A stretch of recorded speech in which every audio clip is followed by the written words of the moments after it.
রাজধানীর বিভিন্ন প্রতিষ্ঠানে অবস্থান আর ঘেরাও কর্মসূচির কারণে নগর জুড়ে তীব্র যানজট দেখা দিয়েছে। এতে করে সাধারণ মানুষ পড়েছেন ভোগান্তিতে। সহকর্মীরা সেই খোঁজখবর রাখছেন। দুজন সহকর্মী অপেক্ষা করছেন। শুরুতে যাব আমরা শাহবাগে। সহকর্মী লাভলি বিথি আছেন সেখানে। বিথি, আপনি শাহবাগ এলাকার চিত্র কেমন দেখছেন একটু জানাবেন।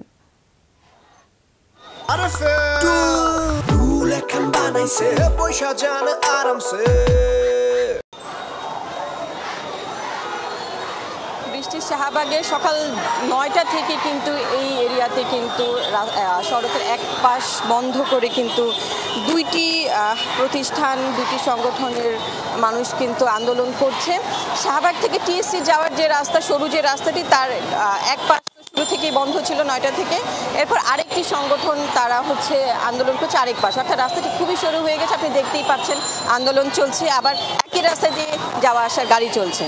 তো কিছু কিছু জায়গায় দেখলাম যে গাড়ি ঘুরিয়ে দিচ্ছে, রিক্সা ঘুরিয়ে দিচ্ছে।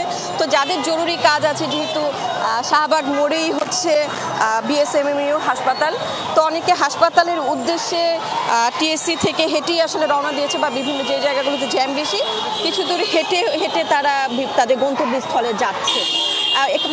সাধারণ মানুষের সাথে আমরা কথা বললাম, তারা বলছেন যে বিভিন্ন দাবি দেওয়া আছে সরকারের কাছে, তারা সেটি তুলে ধরবে, সেটাই স্বাভাবিক। কিন্তু সেই দাবি দেওয়ার সময় যে কর্মসূচি তারা দেয়, সেটির জন্য রাস্তা বন্ধ করে যেন সেই ধরনের কর্মসূচি না দেয়, সাধারণ মানুষের দুর্ভোগের কথা যেন বিবেচনায় রাখা হয়। বৃষ্টি, সাধারণ মানুষের দুর্ভোগের কথা বিবেচনার কথা বলছিলেন আপনি। ধন্যবাদ জানাচ্ছি বিথি। এবারে মহাখালীতে যাই। সহকর্মী হাসিবুল করিম অপেক্ষা করছেন। আপনি তো শুনলেনই শাহবাগের যে দীর্ঘ যানজট এবং ভোগান্তির চিত্র দেখাচ্ছিল বিথি। মহাখালীতে কি অবস্থা দেখছেন? যানজটের ভোগান্তি কিছুটা কমলো কিনা? সাধারণ মানুষের সাথে নিশ্চয়ই আপনার কথা হয়েছে, তারা কি বলছেন?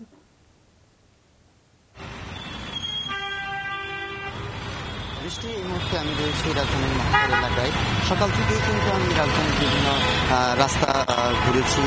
ঠিক যেমনটি লক্ষ্য করতে পেরেছি যে রাজধানীর বিভিন্ন জায়গায় কিন্তু তীব্র যানজটের তৈরি হয়েছে।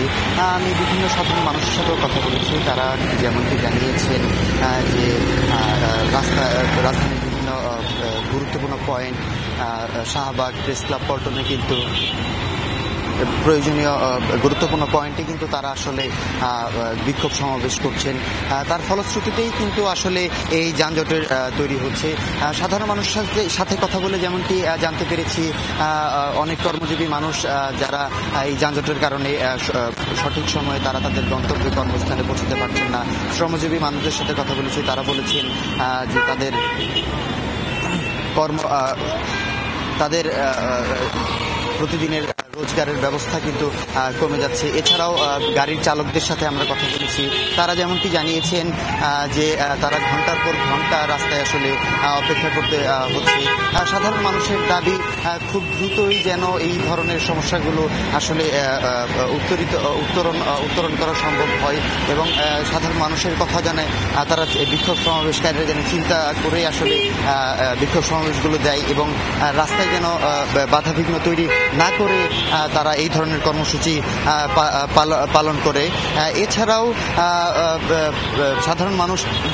সাধারণ মানুষরা ঠিক যেমনটি জানাচ্ছিলেন, তারা বলছিলেন যে এই ধরনের এই বিক্ষোভ কর্মসূচির কারণেই কিন্তু এই ধরনের যানজটের তৈরি হচ্ছে। বৃষ্টি, এবং এই যানজটের জন্য ভোগান্তিও হচ্ছে। ধন্যবাদ জানাচ্ছি, আপনি বিস্তারিত করে জানাচ্ছিলেন আমাদের হাসিব।